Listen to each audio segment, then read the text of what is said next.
할렐루야. 오늘도 말씀을 깨닫는 지혜와 응답받는 기도의 은총이 우리에게 넘치게 될 줄로 믿습니다. 오늘은 이 로마서 16장, 로마서의 마지막 장의 말씀인데요. 이 로마서는 하나님께서 우리에게 주시는 교리의 완성, 또 이 반지 속에 보석, 이 다이아몬드에 비유할 만큼 중요한 말씀으로 알려져 있습니다. 이 중요한 말씀이 이제 16장으로 끝을 맺게 됩니다. 여러분, 굉장히 대단한 내용을 담고 있는데 그 끝이 어떻게 끝나냐면은 바로 이 서로 문안하는 인사로 이 편지는 마무리가 됩니다. 그냥 문안의 인사가 굉장히 길어요. 그냥 여러분 잘 지내시고요, 행복하시고 다음에 만나요, 이렇게 끝나는 게 아니라 한 사람 한 사람의 이름을 특별히 호명해 가면서 그렇게 문안합니다. 여기에 보면은 이 여러 사람이 등장하는데 뭐 이 사람들에 대해서 우리가 자세하게 살펴보지는 않지만요,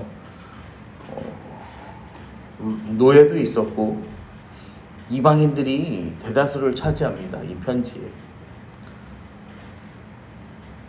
자유인도 있었고 또 남자도 있고 여자도 있어요. 굉장히 여러 계층의 사람들이 이 교회 안에 이 존재하였음을 우리는 알 수가 있는데, 먼저 1절을 보면 내가 갱그레아 교회 일꾼으로 있는 우리 자매 베베를 너희에게 추천한다 라고 이야기합니다. 그러니까 지금 이 편지를 더디오라는 사람이 대피를 합니다. 그래서요, 누가 들고 가냐면은 베베라는 사람이 들고 가는데, 이 베베는 우리 자매예요. 그러니까요, 이 남자가 아니라 여자를 말하는 거죠. 여자인데 이 갱그레아 교회 일꾼이라고 해요. 일꾼이란 말, 헬라어 디아코노스는요, 남성 명사입니다.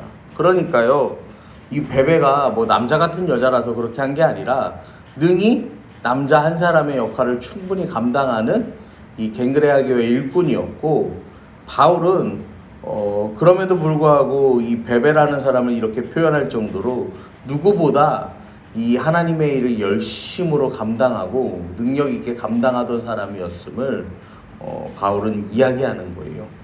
여러분, 하나님 앞에서는요, 여자가 없고 여성과 남성의 구별이 없고요, 누가 쓰임받느냐, 누가 앞에 가느냐, 이런 게 없습니다.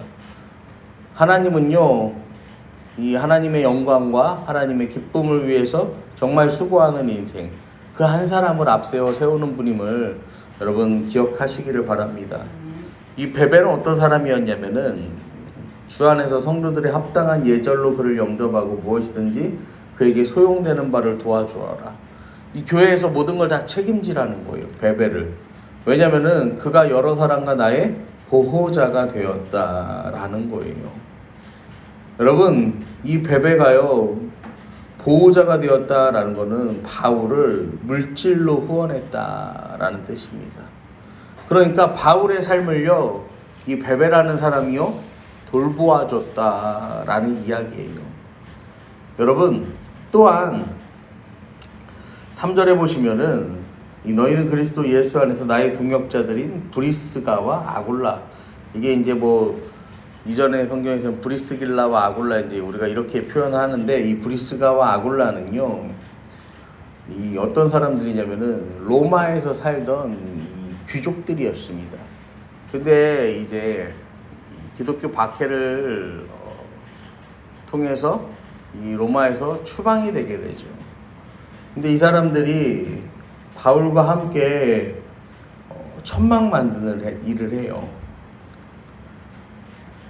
그런데 지금 여기 보시면은요, 브리스가와 아굴라 이렇게 이야기하는데 누가 부인이죠? 브리스가가 부인이죠. 그리고 아굴라가 남편이에요. 지금 부인의 이름이요, 먼저 나와요. 그만큼 이 브리스가가 하나님의 일에 충성을 다했고 말씀을 깨닫고 가르치는 일에도 열심을 다하여서 먼저 이름이 나올 정도로 그렇게 열심히 쓰임받았다라는 거예요. 여러분, 이 당시에 일반적인 상황 속에서는요, 여성이 남성보다 우위에 선다라는 것은요, 있을 수가 없는 일이었는데요. 이렇게 편지에 기록된다는 건 모두 그리스도 예수 안에 있었기 때문에 가능한 일입니다. 그리스도 예수 안에서 나의 동역자들이라 지칭하는 이 바울, 여러분, 예수 안에서 우리는 서로 하나가 됨을 여러분 기억하시기를 부탁을 드립니다.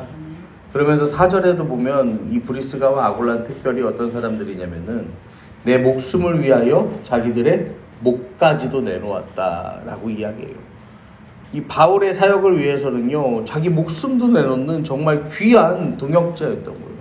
그래서 나뿐만 아니라 이방의 모든 교회도 그들에게 감사하라, 바울은 그렇게 편지를 하죠. 또 5절에 보면 저희 집에 있는 교회도 문안하라고 합니다. 이게 뭐냐면 브리스가와 아굴라의 집에 뭐가 있었다는 거예요? 교회가 있었다라는 거예요. 여러분, 우리가 이런 교회들을 가정교회라고 이야기를 하는데요. 로마의 교회는 우리가 생각하는 것처럼요, 건물이 하나 있고 건물에 사람들이 모여서 신앙생활하는 그런 곳이 아니었고요. 각 가정 안에요, 이 믿음의 공동체 재단이 쌓아집니다. 그 다음에 그 안에서 신앙생활하는 거예요. 그 가족들이 신앙생활하는 거예요. 주변인들이 신앙생활하는 거예요. 그리고 또 여기에도 그 수많은 가정들이 모여서 이 로마 교회라 이야기를 합니다. 또 10절에도 보시면은 아벨레와 아리스도블로의 권속에게 문안하라. 이 가족이란 뜻이거든요. 권속이 가정교회죠. 내 친척 헤로디온에게 문안하고 나기수의 가족 중 주 안에 있는 자들에게도, 여기도 가정교회예요. 14절에도 보시면은 아순그리도와 블레곤과 허메와 바드로바와 허마와 그들과 함께 형제들, 이 사람들 다 가정교회예요. 15절에도 빌롤로와 율리아와 네레오와 그의 자매와 올름바와 그들과 함께 있는 성도들, 여기도 다 가정교회예요. 여러분, 이 5절에도 다시 돌아가서 보면요, 내가 사랑하는 에베네도에도 문안하는데, 에베네도는요, 바울이 사역에서 처음 맺은 열매예요. 바울이 처음으로 전도한 사람인 거예요. 이게요, 얼마나 특별할까요? 여러분, 이 사람들 잊을 수가 없어요. 제가요, 수없이 많은 이 아이들을 만났죠. 성도들을 만났죠. 근데요, 제가 처음 사역 시작하면서요, 이 만난 애들 이름을요, 아직도 안 잊어버려요. 송연지랑 백윤이요. 얘네 이름이요, 아직도 기억나요. 얘네가 어떻게 생겼는지도 기억이 나. 그 정도로 선명해요. 바울도 마찬가지였던 거예요. 바울도요, 자기가 처음 사랑을 주고 이 처음 열매를 맺은 그 사람을요, 잊을 수가 없는 거예요. 여러분, 오늘 말씀에요, 또 여러 가정들이 등장하는데요. 10절 보시면 그리스도 안에서 인정을 받는 아벨레라고 하는데, 아벨레는요, 황제의 가문입니다. 그러니까 황제랑 친척이에요. 그 다음에 아리스토블로는요, 헤롯의 손자예요. 나기수는요, 이 클라우디오 황제 시절에요, 엄청난 권력을 누리던 권력자입니다.